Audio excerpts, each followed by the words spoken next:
कराची में पैदा हुआ। अच्छा, आप यहीं पैदा हुआ? ठीक है, मैं मदर टंग इज पंजाबी और घर में मेरे पंजाबी बोली जाती थी। मेरे अम्मी अब्बू पंजाबी में हमसे बात करते थे, हम आगे से उर्दू में जवाब देते थे। अच्छा। हाँ, और मेरी अम्मी मियाँ चन्नू से थी, अब्बू पंजाब लाहौर से थे। अच्छा जी, तो इसलिए आप लोगों का पंजाब आना जाना लगा रहता था? लगा रहता था बचपन में। बचपन में? अभी भी लगा रहता है आपका? अभी तो मैं लाहौर ज्यादा जाता हूँ, लेकिन मियाँ चन्नू में बचपन में जाता था। अच्छा, भाइयों में से माशाल्लाह you're the number one, I think ये number 2 जी, number 1। आप number 1 पे। कैसे भाई हैं आप? मतलब वही के स्ट्रॉन्ग अल्फा मेल? नहीं, बिल्कुल नहीं। या इमोशनली कॉम्प्रोमाइज? मेरे ख्याल से मुझे तो लगता है मेरा हर भाई मुझे डांट देता है। मैं इमोशनली कॉम्प्रोमाइज? हाँ, ऐसे ही हूँ। तो कॉलेज लाइफ भी आपकी कराची में ही रही है। पढ़ाई में कैसे थे आप? पढ़ाई में मैट्रिक तक मैं बहुत अच्छा था। हैं? मैं फर्स्ट सेकंड थर्ड से नीचे नहीं आया कभी। क्या बात है आपकी। कोई तकरीबन जब 6, 7, 8, 9, 10 तक मैट्रिक तक मैं ऐसा था, बड़ा पढ़ाकू था। उस वक्त आपके माइंड में क्या था कि कोई बिजनेस आपने करना है, कोई बैंकर बनना है, क्या बनना? यार उस वक्त तो बस मेरे अब्बू के मुझे सिर्फ मैं 2 नाम से, डॉक्टर या इंजीनियर। हाँ। और अब आप डॉक्टर भी बन चुके हैं, इंजीनियर भी बन चुके हैं, गैंगस्टर भी बन चुके हैं, मियाँ भी बन चुके हैं, सर्जन भी बन चुका हूँ। सर्जन भी बन चुके हैं। हाँ, मतलब आप तो पूरे जॉनी सिन हैं।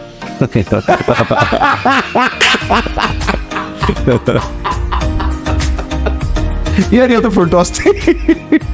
अच्छा नहीं, मगर किस एज में आपको जाके वाकई हुआ था कि यार मॉडलिंग की आपको ऑफर आई थी ना? सबसे पहले आपने एक एड में काम किया था या?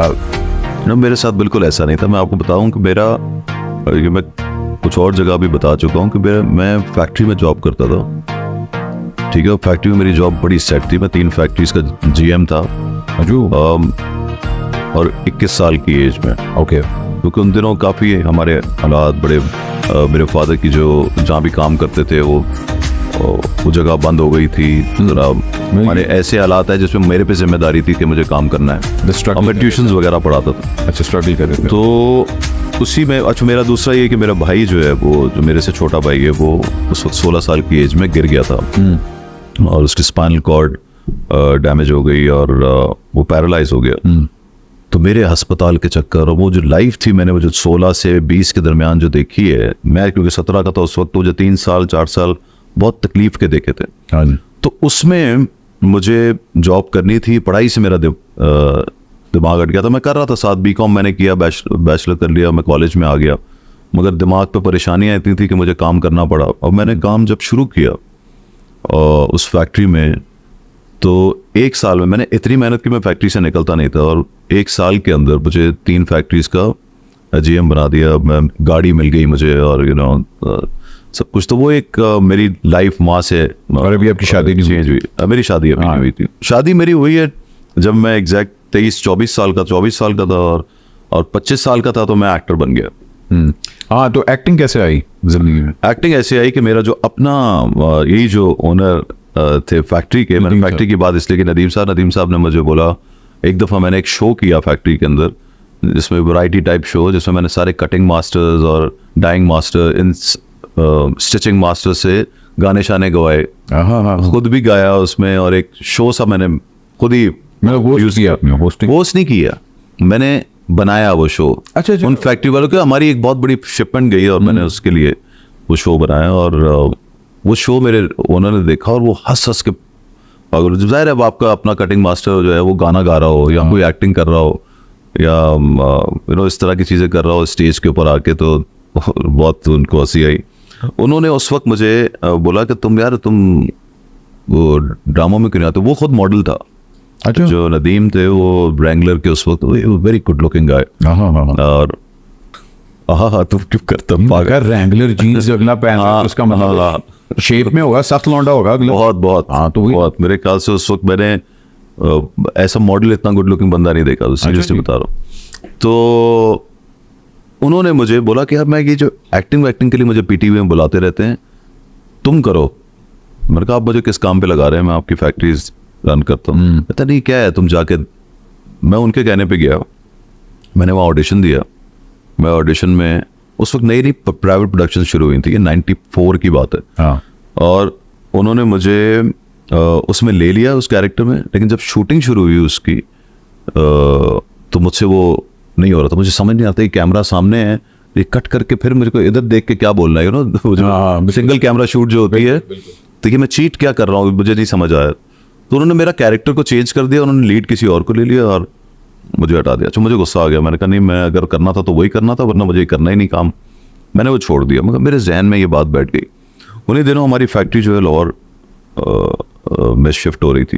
लाहौर में जा नहीं सकता था अपनी फैमिली की वजह से, तो मैंने फिर जो है चांस लिया। मेरे एक दोस्त ने बोला कि हम पैसे कितने पैसे लगाओ तो एक ड्रामा बन जाता है। किसी ने मेरे को बेवकूफ़ बनाने की कोशिश की और बोला कि आप हीरो लगते हैं, हीरो बन जाए। मेरे जहन में था, मैंने कहा चांस लेता हूँ, हीरो तो हूँ मैं आया उसके अंदर हीरो। मैंने एक ड्रामा बनाया जो कि बाद में पता चला कि वो 2 का नहीं 4 लाख में बनना है। मेरे दोस्त ने 2 लाख रुपये, मैंने अपने 2 लाख उसमें लगा दिए थे। अब मेरे फिर एक और दोस्त ने उसके अंदर 2 लाख रुपये लगाया, उसको कंप्लीट करवाया। वो ड्रामा बहुत बुरा बना, लेकिन जिस प्रोड्यूसर ने मुझे उस प्ले में से निकाला था उसने वो उसकी एडिट होते हुए देखी। उन दिनों नया नया प्रोविजन एक पोस्ट हाउस था, वो खुला था। हाँ। तो वहाँ पे पोस्ट हो रही थी मेरे ड्रामे की।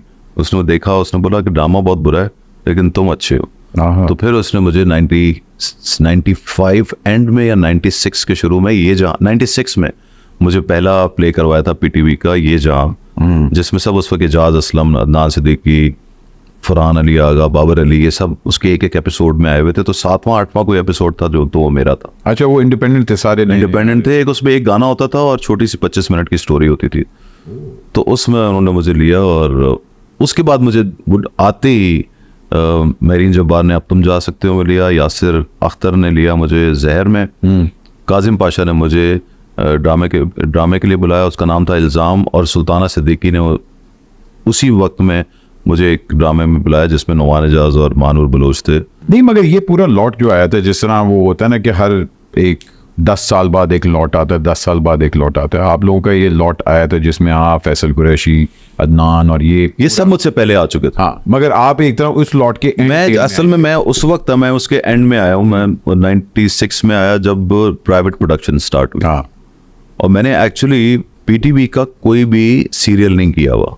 पीटीवी का कोई भी सीरियल नहीं किया हुआ। उस टाइम पे पीटीवी का सीरियल सब कर चुके थे, जैसे बदनान, एजाज, फैसल, ये सब कर चुके हुए थे। तो उस वक्त पीटीवी का मैंने कोई सीरियल नहीं किया। मैंने फिर प्राइवेट प्रोडक्शंस की जो पीटीवी पे चली, जैसे मेहंदी या कभी कभी प्यार में, और ये जो तुम ही तो हो, और बीच में आपने फिल्म की ना, बीच में आप 2000 में मैंने 99 में मैंने फिल्म की, समीना पीरजादा ने मुझे बुलाया। वो फिल्म फिर अगेन वो फिल्म में मुझे नेशनल अवार्ड मिल गया है सब कुछ। तो फिल्म भी अच्छी थी, इंतहा। उस वक्त के हिसाब से वो बहुत अच्छी फिल्म थी। फिर आपने वो भी की, वेरी गुड दुनिया वेरी बैड। मैंने कहा नो पैसा नो प्रॉब्लम की। नो पैसा नो प्रॉब्लम, वो एक थी एक फिल्म, उसका डांस क्लिप मेरे पास पड़ा हुआ, मैं कभी वायरल करूँगा। मैंने कभी ना करना। चलो, वैसे हर चीज़ आपकी वायरल होती तो ये भी कर, मुंह पे ना ये चाय फेंक दूंगा मैं। ये चले, खैर आगे चलते हैं। मैं ये इसलिए आप